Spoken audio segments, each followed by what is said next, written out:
So they just added a few new features to the Game Boy Advance Nintendo Switch Online app, as well as adding a couple new games to the service as a whole. I say a couple because one of them is exclusive to Japan, but let's check out the Game Boy Advance app first. But first of all, they renamed it to Nintendo Classics, just like all the other apps that have gotten updates since the Switch 2 has been out. But when you open up the game and tilt the analog stick, it does the classic Game Boy Advance startup, which is really cool. And they even changed the normal startup as well.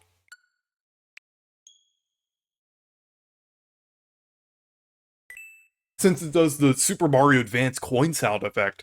I think that's pretty cool that they went out of their way to make it more consistent. But let's go into Superstar Saga to see the other things that they changed. So I'll go into a save point here. And they added button mapping as well, which is really nice. It's unfortunate that we had to wait this long to get it, but it's still really cool that they added it. Like, let's say you want to have one controller controlling Mario and the other controlling Luigi. You could technically do that and make it, like, technically a two-player game. Kind of like how you could do it with the Game Boy Player on the GameCube. Like, I'll have like two buttons controlling Luigi on one controller. I'm not gonna like change it up too much, just for simplicity. And I'll just have this so only Mario like attacks on this controller. So let's test it out a little bit. So I'm using the left Joy-Con to have Luigi jump and the right Joy-Con for Mario to jump. So I think that's pretty cool.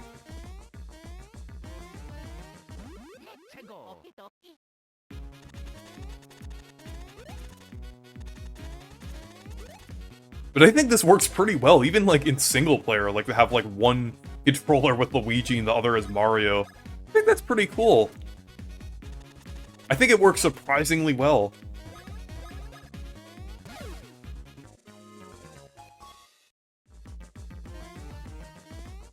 It is a bit tricky when you're like jumping up onto like platforms like that. But like if you made this into like a multiplayer like setup or like a two-player setup, I think that kind of works surprisingly well, I would say.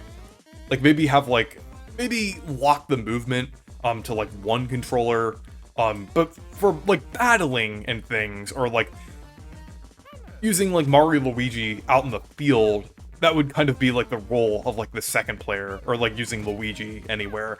So I think this is pretty cool. Next, I wanted to show the game that they added to the Nintendo 64 Mature app, Forsaken 64. I heard this game is pretty underrated, so it's pretty cool that they added it.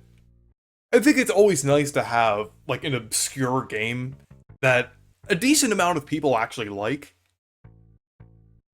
And this also kind of fully confirms that one like accidental leak that Nintendo showed. Like it was kind of blurred out when Nintendo was like going through like showing like the settings of the Nintendo 64. Like in the background it showed like Donkey Kong 64, Smash 64, Forsaken 64, as well as Rayman 2, and I think Lover as well.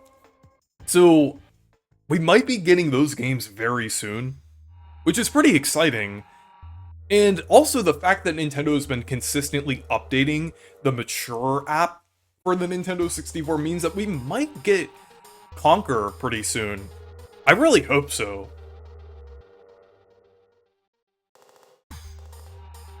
I haven't really played that many like games on here, so it's kind of pulling up the prompt for the rewind.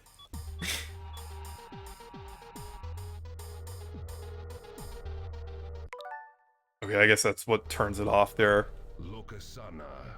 But yeah, there's like different vehicles you could choose. And it's like a first-person shooter as well.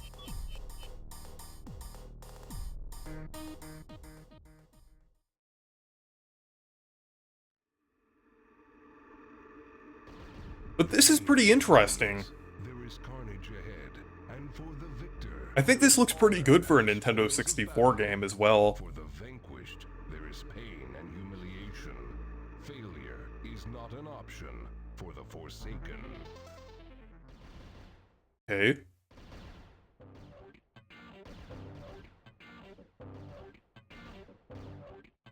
But the controls are pretty interesting here. Okay, that's how you shoot.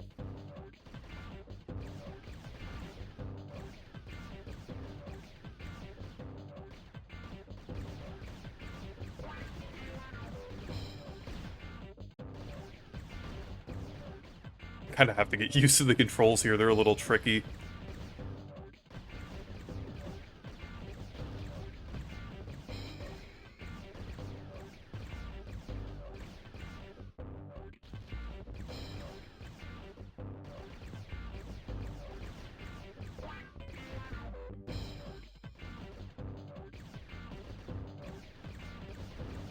But it's pretty interesting.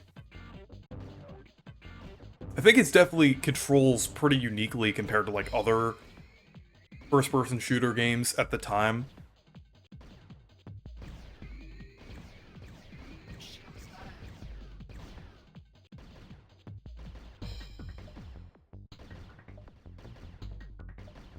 I'm just kind of getting used to it here.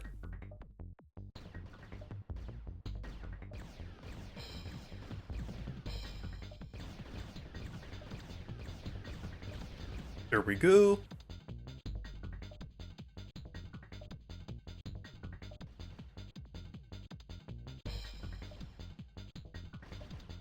But this is pretty interesting.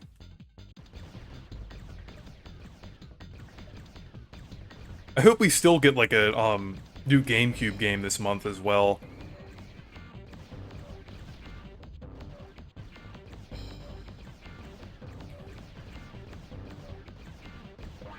But let's move on to the Japanese exclusive GBA game that they added. So over on the Japanese Game Boy Advance app, they added Magical Vacation. And this one is pretty interesting, since this is actually the first game that Brownie Brown developed.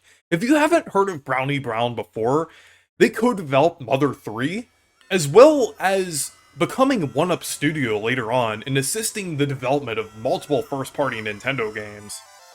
Like including 3D Mario games and Donkey Kong Bonanza. I think it's pretty interesting.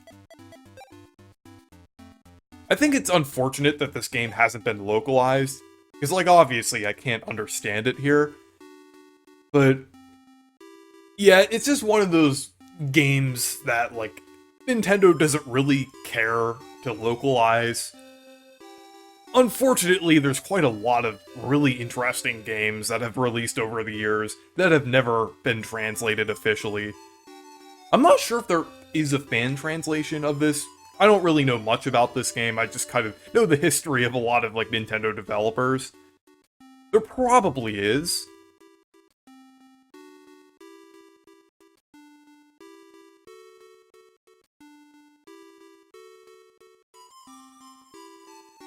Yeah, there is a fan translation. I just like looked it up real quick.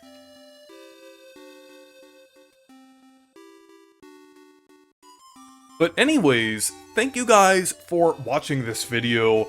Make sure to leave a like and subscribe for more, and make sure to check out my Discord server and Blue Sky if you want to. Stay perky!